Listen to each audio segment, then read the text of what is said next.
Close to 800,000 people die due to suicide every year, which is one person every 40 seconds. Suicide is a global phenomenon and occurs throughout the lifespan. There are indications that for every adult who died by suicide, there may have been more than 20 others making the attempt. Today on You Matter, Noelle JP Williams talks about her journey. This beautiful young lady looks confident and strong on the outside, but on the inside, she struggled for many years trying to find herself, and at some point, suicide became an option. Here's her story. I feel like growing up, now that I'm older, I now know what issues that I deal with, but growing up, I didn't really know what was going on. I just always felt a bit different or off, like I wasn't normal compared to my family or like friends. I currently have been diagnosed with ADHD and borderline personality disorder. So it makes a bit more sense, but as a teenager, when you're just trying to figure out who you are, it's very confusing on top of what you're dealing with internally and mentally. So I was going through life pretty much trying my best to stay on the path that like my parents set for me and what the people I looked up to thought I should be doing. And I followed that all the way to college. And I wasn't sure what I wanted to do, but everyone just knew that I should be singing. So I went to school for a music performance. And I knew, well, part of me knew I wasn't ready, but part of me also just thought I was being nervous, and everyone else was telling me I'm being nervous. But I don't know, maybe I should have listened. But so I'm there, I'm taking the classes, and it's becoming less and less of a joy and more of a burden or like this like super pressure and weight. And I'm thinking about my parents and all that they've sacrificed for me to be able to go to school, and I'd be letting people down if I stopped now. So I tried to push through, but along that path, I started to pretty much withdraw from everyone. I started to party a lot more, like over drinking, like just wilding out, but not in the explorative way that a normal college teenager aged person would do. It was more so as a coping so that I could keep on doing what I was doing. But when that wasn't enough, like things got really rough. And when I say rough, I mean I got to a point where I started cutting. That was pretty rough because you know what you're doing, but it feels like you have so much pressure that you have to let it out somehow, and you don't know what to do with it.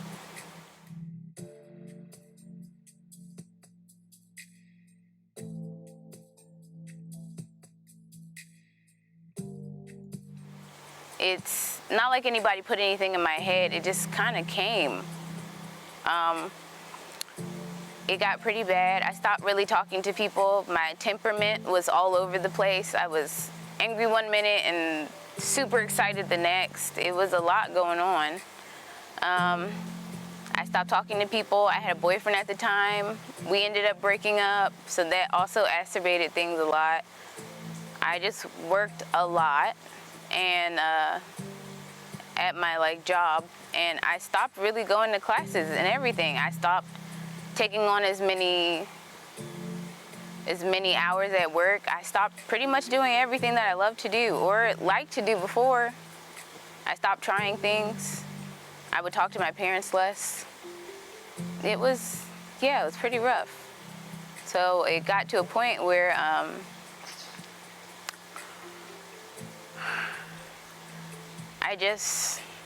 I felt like everybody else would be better off if I wasn't there.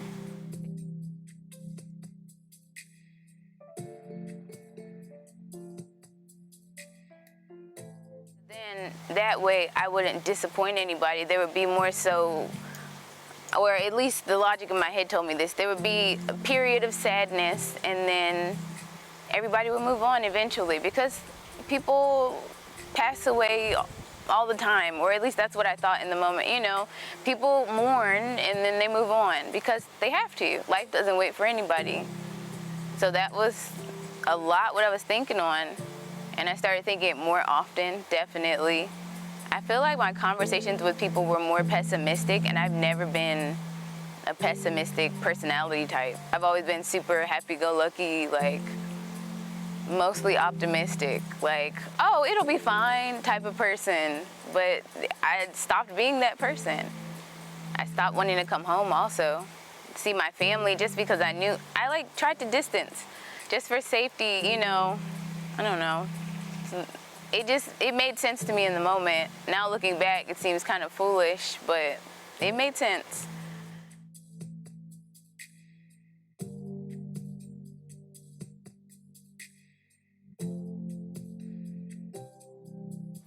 I want to say I first started considering 8th grade middle school. I feel like it was a lot of pressure going on then, and trying to fit in when, I mean, okay, undiagnosed ADHD, you're always running around and moving around, and you have all this energy, and you can't stay focused. You never remember people's birthdays or the important things, or something they just told you 5 minutes ago. And kids and teenagers are raw and rough. They're just gonna tell you how it is, exactly how they feel it right in that moment. So that was pretty tough, because I didn't fit in. The first time in high school, I want to say maybe my 10th grade year. I had always been a straight A-B student, and like A's and B's, mostly A's student. And in high school, that started to really slip because it felt very pointless. I wasn't challenged. I felt like I wasn't fitting in with the people, and that the world was a malicious place. Like, I felt like nobody cared how I cared. Like, I was the type of person that would give you my last $5, even if I needed it. And I felt like nobody else had that kind of energy or like spirit. Everybody was all about them, or would just make things up about you so that they would be more important. It just felt very malicious, and I didn't like it. I was very unhappy.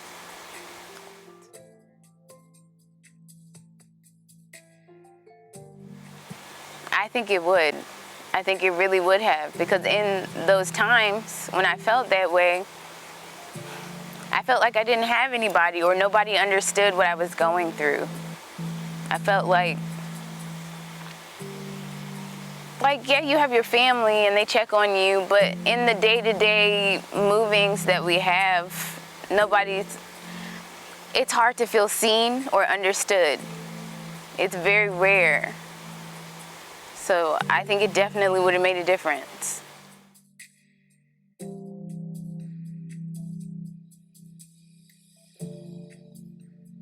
That would have definitely made a difference, because the whole reason I even started cutting was because I felt this pressure in me. Everybody had all of these expectations, and I felt like I couldn't even meet up to them, because I couldn't even remember to do the things I wanted to do for me. It felt like a lot of pressure coming from all sides. Your expectations from your parents, expectations from family, friends, church, everything, the singing. It's like whenever I was good at something, it came with all of this pressure, so it just kept adding on. And it didn't help. I felt like the things that I was good at, you get the praise. Everybody thinks you get this praise, only praise, and people are just so excited about what you do, but no. And a lot of it came from people from church. I literally remember in high school, I want to say this was my 9th grade year, I was walking in the hallway, about to walk into the sanctuary, and there was a group of grown women talking about how I think I'm all that. And like, I'm just so confused, because I'm not even thinking any of that. Realistically speaking, I was thinking I didn't want to be here right now because I was hungry.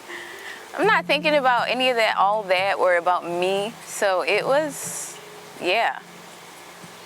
I felt that definitely added to the feeling of nobody really understanding. Because why would grown people not know, I'm not feeling that way at all,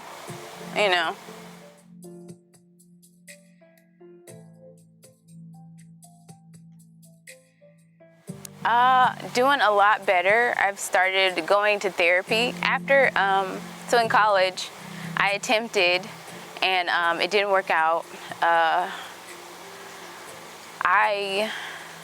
My parents came to get me from school, and I came home and my parents really encouraged me to go to therapy. And that wasn't my first time going to therapy. I started going to therapy then, but I didn't really know if that was right for me, taking medication, or my therapist didn't really know what was going on with me. And she was trying. Because sometimes you do get some therapists where you feel like they don't understand at all. So I'm not gonna say the first time you go to therapy is gonna be the most amazing thing, or they'll just get it right every time. It's like with anything, you have to try things until you find a good fit. But I've been going to therapy now. I started going after I got married, and it's definitely been working out because I have some sort of outlet for any thought I have, and I talk very candidly with my therapist, and he never judges me. Like, I talk very candidly, so that's helped. So I'm definitely doing a lot better.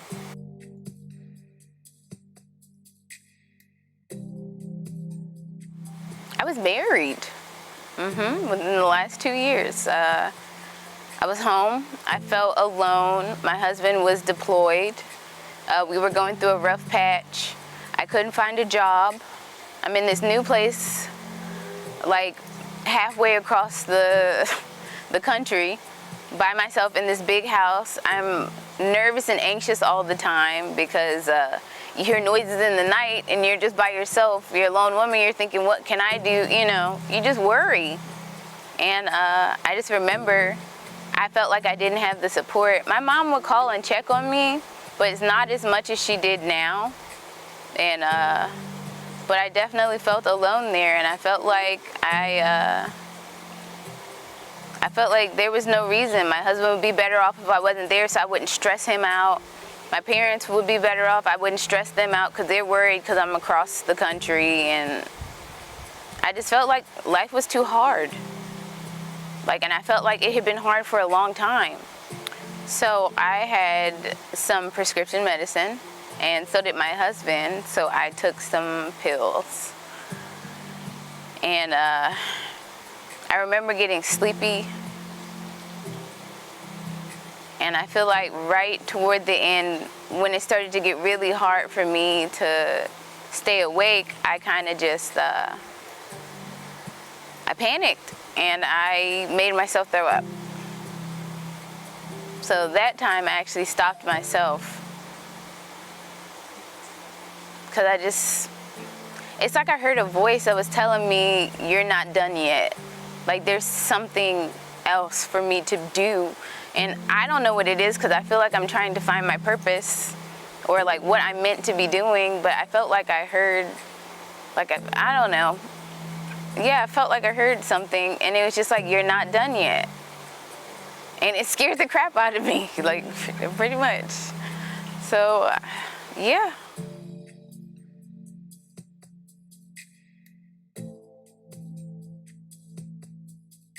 I'm working on it. I feel like it's an everyday process, because some days I wake up and they're not the greatest, or I'm having a rough, like, ADHD day where I'm having foggy brain and I can't get anything right.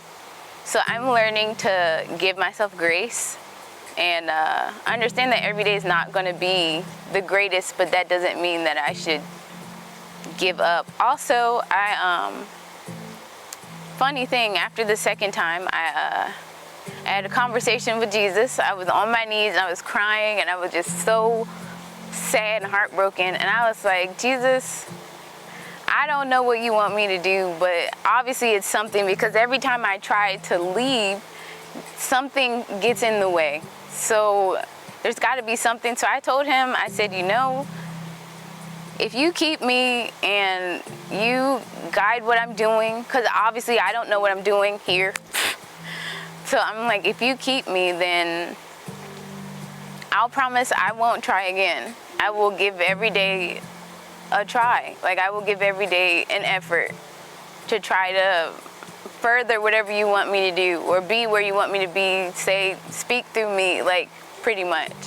So I made a promise, and I'm very big on promises. I don't like to break them. So yeah, that's where I'm at. I am Noelle JP Williams, and I matter.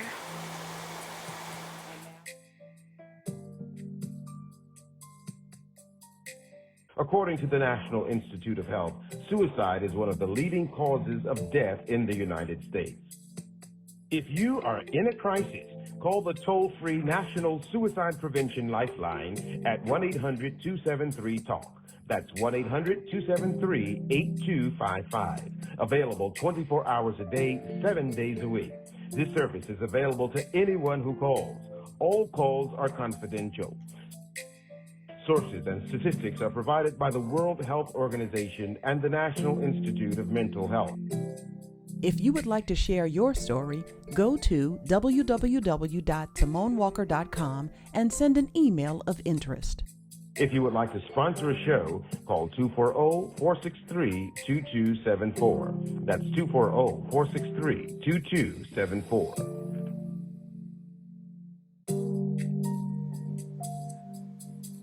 You matter too. Want to see more You Matter stories? Make sure you subscribe, click on the notification bell, and don't forget to leave a comment.